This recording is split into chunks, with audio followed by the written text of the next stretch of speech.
जय जोहार, जय हिंद दोस्तों। तो कैसे हैं आप सभी। सीजी स्टडी हब के इस यूट्यूब चैनल पर मैं आप सभी का स्वागत करता हूं, जहां हम आप सभी के लिए लेकर आते हैं सीजीपीएससी, सीजीएफएम, एसआई और बाकी सभी महत्वपूर्ण एग्ज़ाम्स के लिए बहुत सारे वस्तुनिष्ठ प्रश्न, प्रैक्टिस सेट और बहुत सी ऐसी अमेजिंग वीडियोस। ठीक है, छत्तीसगढ़ की सीरीज़ में मैं आज लेकर आया हूँ आप सभी के लिए छत्तीसगढ़ का नामकरण। आइए स्टार्ट करते हैं बिना समय गंवाए। दोस्तों, एक बहुत ही पुराना ग्रंथ है कौशल खंड ग्रंथ, ठीक है, जिसमें यह बताया गया था कि विंध्याचल पर्वत है ना, विंध्याचल श्रेणी जो है, विंध्याचल श्रेणी के दक्षिण में एक क्षेत्र है नागपत्तन। ठीक है, दक्षिण ऐसा है, एक क्षेत्र है नागपत्तन। उस क्षेत्र में एक बहुत ही प्रतापी राजा रहा करते थे जिसका नाम क्या था, कौशल। ओके, तो उस प्रतापी राजा कौशल के नाम से ही वह क्षेत्र कौशल क्षेत्र के नाम से जाना गया। वैसे तो आप सभी जानते ही हैं कि जिस क्षेत्र में, जिस जगह में जो चीज़ें प्रसिद्ध होती हैं, प्रचलित में होती हैं, वह क्षेत्र उसी के नाम से जाना जाता है ना। तो वह क्षेत्र कौशल के नाम से जाना गया। दोस्तों, इस कौशल से संबंधित आपको एक रोचक जानकारी बता देता हूँ मैं। इसी प्रतापी राजा कौशल के एक पुत्र हुए भानुमंत। कौन थे? राजा भानुमंत। और ये राजा भानुमंत कौन थे मैं बताता हूँ। राजा भानुमंत जो थे वो माता कौशल्या के पिताजी थे। ठीक है, राजा भानुमंत जी की एक पुत्री हुई माता कौशल्या, जो इस क्षेत्र में ही हुई, जिस क्षेत्र का नाम क्या था, कौशल, है ना। इस क्षेत्र में माता कौशल्या हुई और राजा भानुमंत के और कोई पुत्र या पुत्री ना होने के कारण ये जो पूरा क्षेत्र कौशल क्षेत्र था, ये पूरी क्षेत्र, पूरा संपत्ति माता कौशल्या के नाम हुई, है ना। और जब माता कौशल्या का विवाह हुआ राजा दशरथ के साथ, देखिए यूपी हमारा इस क्षेत्र की ओर पड़ता है ना।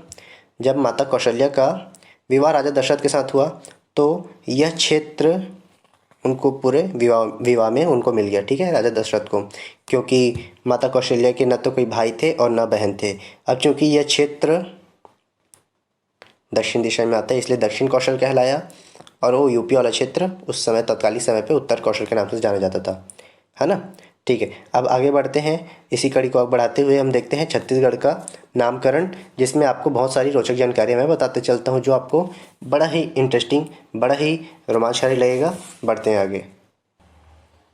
तो दोस्तों, ये तो हो गई रामायण काल से जुड़ी कुछ रोचक जानकारियाँ, है ना। अब देखते हैं हमारे जो एग्ज़ाम से रिलेटेड महत्वपूर्ण जो चीज़ें होने वाली है उनका शुभारंभ करते हैं। हमारा आज का टॉपिक है छत्तीसगढ़ का नामकरण।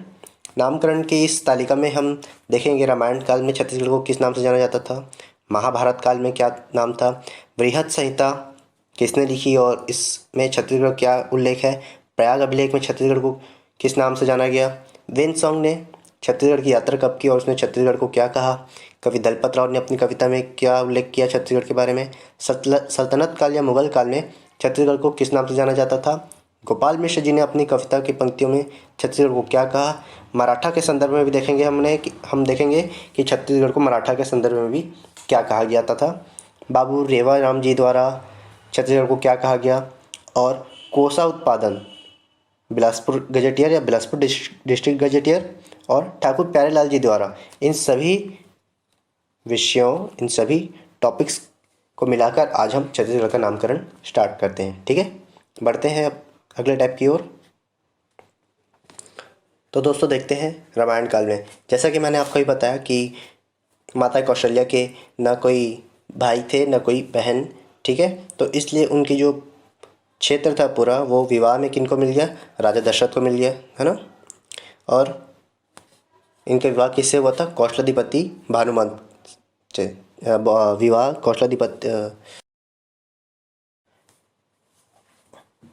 तो दोस्तों, रामायण काल से हम अपनी आज की स्टडी स्टार्ट करते हैं।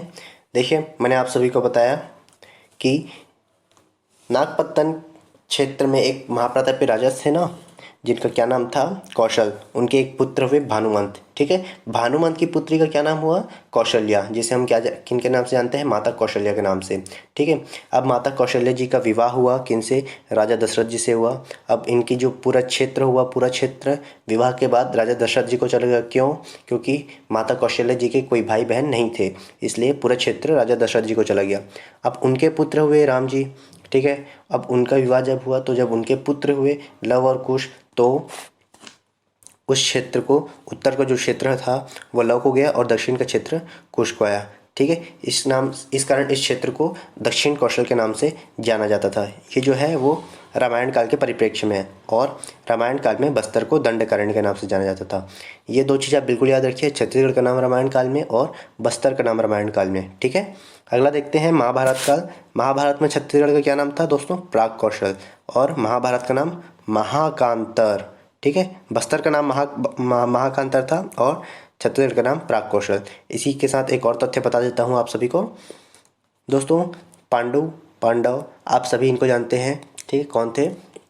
युधिष्ठिर, भीम, अर्जुन, नकुल, सहदेव। उनमें से एक थे सहदेव, ठीक है। इन्होंने कौशल क्षेत्र को जीता था और बाद में इनके भाई अर्जुन और चिंत्रांगद के पुत्र जो हुए बभ्रुवाहन, उन्होंने इस क्षेत्र पे शासन किया और अपनी माता के नाम से चित्रांगदपुर को इन्होंने एक राजधानी बनाया, जिसे वर्तमान का सिरपुर कहा जाता है, ठीक है। उसी तरीके से कुश ने इस क्षेत्र में एक राजधानी बनाई थी, जिसे कुश स्थल के नाम से जाना जाता था। अगला देखते हैं दोस्तों। अगला है हमारा वृहत संहिता, ठीक है। दोस्तों वृहत संहिता जो है वो वराह मिहिर जी की रचना है, जो 6वीं शताब्दी के एक प्रसिद्ध विद्वान कवि थे, ठीक है। इन्होंने बताया कि भारत के मध्य क्षेत्र में एक दक्षिण कौशल नाम का क्षेत्र है। इन्होंने अपनी कविता वृहत संहिता रचना में भारत के मध्य क्षेत्र में दक्षिण कौशल के क्षेत्र के होने की बात कही, जिसमें उन्होंने 283 क्षेत्रों का वर्णन किया है, ठीक है। अगला देखते हैं दोस्तों, वो है प्रयाग अभिलेख। प्रयाग अभिलेख किसने लिखा है? वो है हरिसेन जी द्वारा, जो शासक थे उस समय, उसके समुद्रगुप्त थे, ठीक है। सभी राजा महाराजाओं के दरबार में एक कवि होते थे, जिन्हें चरण कवि या भाट कवि के नाम से जाना जाता है, ठीक है। उसी प्रकार हरिसेन जी जो थे, हरिसेन जी वो शासक समुद्रगुप्त के दरबारी कवि थे, ठीक है। अब हरिसेन जी ने लिखा प्रयाग अभिलेख, ठीक है। प्रयाग अभिलेख इन्होंने लिखा, और प्रयाग अभिलेख या प्रयाग प्रशस्ति में उन्होंने बताया कि किस प्रकार राजा समुद्रगुप्त जी अपने दक्षिण विजय हेतु मार्ग में निकले थे, ठीक है। अपने दक्षिण विजय के मार्ग में निकले थे और उन्होंने दक्षिण के राज्यों को अपना विजय बनाया, और इसी नाम से जब वो छत्तीसगढ़ में रुके थे तो छत्तीसगढ़ को अपने प्रयाग अभिलेख में हरिसेन जी ने दक्षिणापथ का उल्लेख किया है, ठीक है। दक्षिणापथ, ये आप बिल्कुल लिखते चलिए। अगला देखते हैं दोस्तों, हमारा अगला पॉइंट है वेनसांग, ठीक है। जो वेनसांग थे वो एक चीनी यात्री थे, जो बौद्ध धर्म के अध्ययन के लिए भारत आए थे। दोस्तों तत्कालिक समय में हमारा भारत न कि बल्कि एक सोने की चिड़िया कहा जाता था, बल्कि एक बहुत ही गुणवान और बौद्धिक संपदा से भी संपूर्ण देश था, जिसकी विख्याति दूर देशों में भी प्रसिद्ध थी, ठीक है। उसी प्रकार एक चीनी आए थे वेनसांग जी, जो बौद्ध धर्म के अध्ययन के लिए आए थे, ठीक है। और जब वो भारत आए उस समय तत्कालिक शासक कौन थे? हर्षवर्धन, राजा हर्षवर्धन। अब वो भारत आए हुए हैं तो वो ये छत्तीसगढ़ भी आए। कब आए वो? 639 ईस्वी, 639 ईस्वी में वो छत्तीसगढ़ आए, और उन्होंने एक अपनी रचना की। उस रचना का क्या नाम था? सी यू की, ठीक है। उनकी रचना का क्या नाम था? सी यू की। उनकी रचना थी सी यू की। उन्होंने अपनी रचना सी यू की में छत्तीसगढ़ को किया सलो कहा, ठीक है। छत्तीसगढ़ को क्या कहा? किया सलो। आगे देखते हैं दोस्तों, हमारा अगला पॉइंट है कवि दलपत राव। कवि दलपत राव जो थे वो खैरागढ़ रियासत के राजा, राजनांदगांव के राजा थे। एक लक्ष्मी निधि राय उनके दरबारी कवि थे, ठीक है। उन्होंने उनकी पंक्ति जो है वो मैं आपको बता देता हूँ अभी, जिसमें उन्होंने छत्तीसगढ़ शब्द का सर्वप्रथम उपयोग किया था। और उनकी पंक्ति कुछ इस प्रकार है। लक्ष्मी निधि राय सुनो चित्त दे, लक्ष्मी निधि राय सुनो चित्त दे, गढ़ 36 में न गढ़ैया रही, ठीक है। लक्ष्मी निधि राय सुनो चित्त दे, गढ़ 36 में न गढ़ैया रही, ये उनकी पंक्ति थी, जिसमें उन्होंने छत्तीसगढ़ का उल्लेख प्रथम बार किया था। आगे दोस्तों सल्तनत काल या मुगल काल से संबंधित देखते हैं।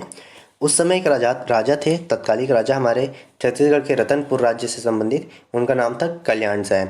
ठीक है, उन्होंने अपने क्षेत्र में राजस्व जमाबंदी की प्रणाली बिल्कुल ही उन्नत तरीके से अपनाई हुई थी। और उनकी इस प्रणाली से जब जहांगीर तत्कालिक देश के राजा थे, ठीक है, वह जब प्रसन्न हुए तो उन्होंने अपनी सेना या अपनी मंत्रियों को भेजकर उन्होंने कल्याण साय को अपने दरबार में बुलाया। और जब तक वो अपने अन्य मंत्री को वह नीति नहीं सिखा लेते थे, तब तक उन्हें अपने दरबार में रखा। तो यह जो प्रक्रिया थी वह 8 वर्षों तक चली। ठीक है, और जब 8 वर्ष बाद जब वो वापस आए तो उनके वापस आने की खुशी में रतनपुर राज्य की जनता के द्वारा आपस में धान का या जो भी वस्तुएं थी, धान थी, चावल थे, इन सभी का आदान प्रदान किया गया। और यह आदान प्रदान कोई जोर ज़बरदस्ती नहीं थी दोस्तों, ये उनकी आपसी सद्भावना थी, आपसी खुशी थी अपने महाराज को वापस पाने की। ठीक है, और इस प्रकार उन्होंने जब धान की अदला बदली, आदान प्रदान चालू किए तो इस खुशी से छेरछेरा पर्व की शुरुआत हुई दोस्तों। इसी के कारण हमारे जो R.K. रिछारिया सर हैं, ठीक है, उन्होंने यह बताया कि अभी वर्तमान में छत्तीसगढ़ में 24,000 से अधिक धान की किस्में पाई जाती है। एक और महत्वपूर्ण तथ्य आपको बताता हूँ, जायसी और अबुल फजल जी जो थे, ठीक है, कवि जायसी और अबुल फजल जी जो थे, उन्होंने अपनी रचनाओं में छत्तीसगढ़ राज्य को रतनपुर राज्य का नाम भी कहा है। बिल्कुल नोट करेंगे। आगे बढ़ते हैं। देखिए दोस्तों, आपको हमारे चैनल पे जो भी चीज़ें प्रोवाइड की जाती हैं वो बिल्कुल हवाई चीज़ें नहीं हैं, वो बिल्कुल ही पढ़ी हुई और अमल में लाई हुई चीज़ें ही हैं जो आपको परोस कर दी जा रही है। ठीक है, तो आपका काम है सिर्फ इन्हें ग्रहण करना ही नहीं बल्कि अच्छे से ग्रहण करना। आइए देखते हैं। बाकी कवियों के जैसे एक और कवि हुए दोस्तों गोपाल मिश्र जी, जिन्होंने अपनी रचना खूब तमाशा में छत्तीसगढ़ के बारे में कुछ इस प्रकार कहा है। बरन सकलपुर देव देवता नारी रस रस के, बरन सकलपुर देव देवता नारी रस रस के, बस है छत्तीसगढ़ कुरी सब दिन के रसवासी, बस बस के सब दिन के रसवासी, बस बस के। क्या कहा है? छत्तीसगढ़ कुरी। ओके, छत्तीसगढ़ कुरी इस शब्द के प्रयोग से उन्होंने अपनी रचना खूब तमाशा में छत्तीसगढ़ का उल्लेख किया है। आगे बढ़ते। तो दोस्तों, हमारी आज के वीडियो में इतना ही। इसका सेकंड पार्ट आपको बहुत जल्द चैनल पे उपलब्ध हो जाएगा। ठीक है, तब तक के लिए चैनल पे बने रहिए और जो दोस्त नए हैं चैनल को सब्सक्राइब करें। Thank you.